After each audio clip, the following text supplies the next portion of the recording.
Good morning. It's the weekend. It is Saturday morning. Usually my kids go away for the weekend and I have the whole weekend where I work. Like that's just my time. I choose to do that with my time because I love my job. But today they're at home with me because their stepmom is going to get a COVID test on Monday because she has a cold. So it's just best that they're home with me for the weekend, which means I don't get a break, but that's okay. I'll put them to work in the garden. They'll love it. No, they won't. But anyway, I thought I would actually show you how to make this pine pollen mayonnaise because creating recipes for me is my passion. Like that is my passion too. It's my creative outlet.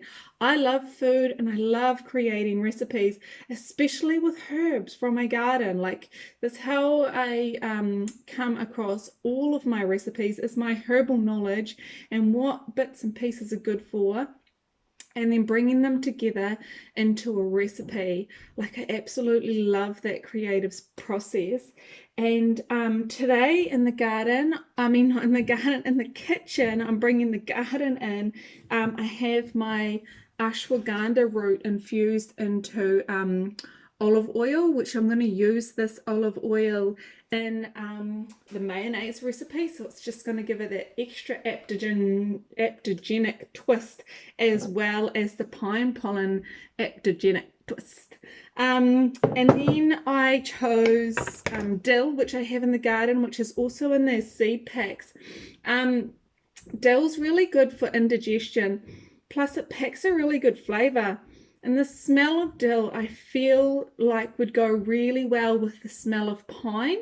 They kind of have a similar smell but different. So I think both of them together are going to complement each other. So I've decided to put the dill in the recipe. So I'm just going to show you. You'll need an egg. I'm going to crack the egg and put it straight into my mixer.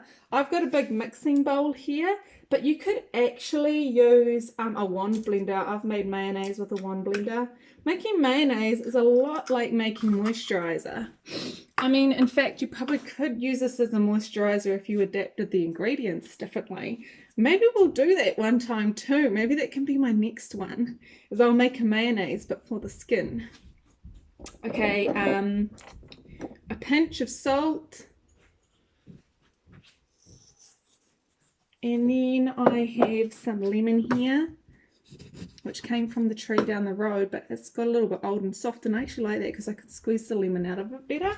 I just put my hand under to catch the seed because when I squeeze this, the seed's going to come out. I just use my hands as a sieve. Oh, the top bit fell off. I'm just going to grab that out. It's missed my hand and fell straight in. And I did get some pips out of that. 3-4 pips came out into my hands. Some fresh garlic.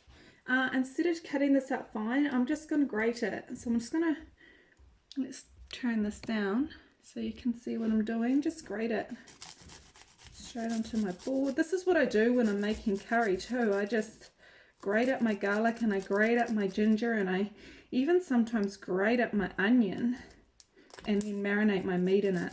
I love curry. I didn't grow up with curry. When I was a teenager and I first tasted curry, it was a flavour explosion that was just too much for me. Like I was like, ugh. But now as I've got used to it, as you do, if you keep on exposing yourselves to it, you eventually adapt to like it. But I do really, really love it now. Okay, so there's about a teaspoon of garlic there. You don't want too much because it's raw garlic and it is going to stay in its raw state. So you don't want too much because otherwise it's going to overpower it. Mustard here. It's 1 teaspoonful and I literally only have 1 teaspoon left. I need more of this. I love mayonnaise, especially in wraps. I have some tempeh, some homemade tempeh in the fridge. I'm going to make a wrap with this mayonnaise and the tempeh and some salad greens.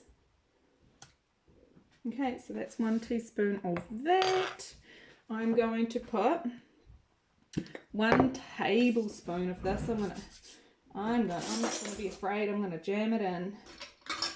I do have a proper measuring spoon in there somewhere, but, you know, let's go in.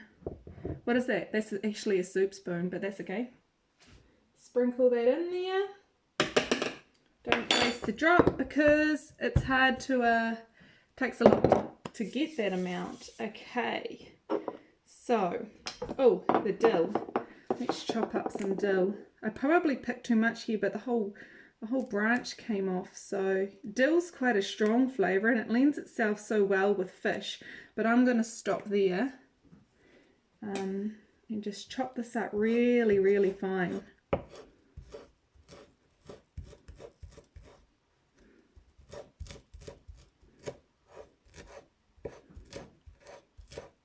Oh, I can smell that dill flavour coming out right now, good and strong.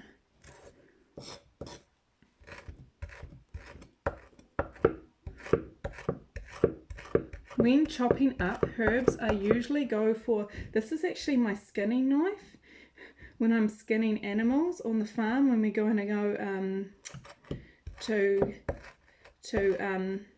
you know, to organic meat to eat, this is actually used as a skinning knife. But you know, I have a couple of these. This is not the skinning knife I use on the farm. I use this one just for my herbs because it's actually that round shape that you can get a good sway going on that helps you chop up these herbs really nice and fine. So it's a multi-purpose knife. Now that's going in. I reckon that's a tablespoon of dill that I've got there.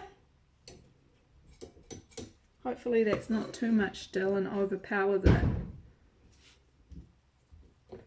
Okay, so now I am going to measure out 1 cup of this.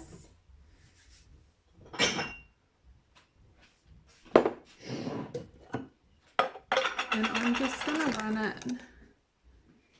Do I need that? No, I don't reckon. I reckon I could probably just pour it like this without being too messy, but putting it through a sieve because there is chunks of root in there. So that is 1 cup of ashwagandha olive oil. I mean, you could probably use kawa olive oil in this too. I reckon those flavours with the pine and the dill, kawa would like work in so well with that. This is where you really get to get creative, is with your infusions and the flavours. So I recommend giving that a go because not everybody's going to have ashwagandha right now because you're only just putting your seed in. So yes, delicious. Okay, I'm just going to put this down and turn it on and then let it blend for a bit. And then I'm going to slowly, and the trick here is very slowly, pour this oil in.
Beautiful, that is the perfect consistency.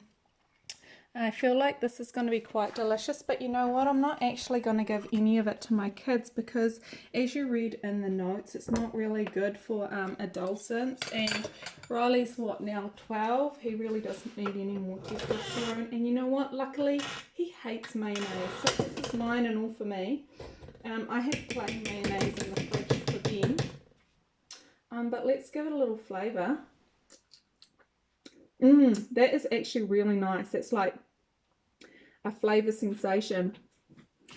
That packs a great. That's going to go so good on top of my fried tempeh. Yeah, so yum, easy peasy. That's how easy it is to make mayonnaise. Yeah. All right. Have a good day.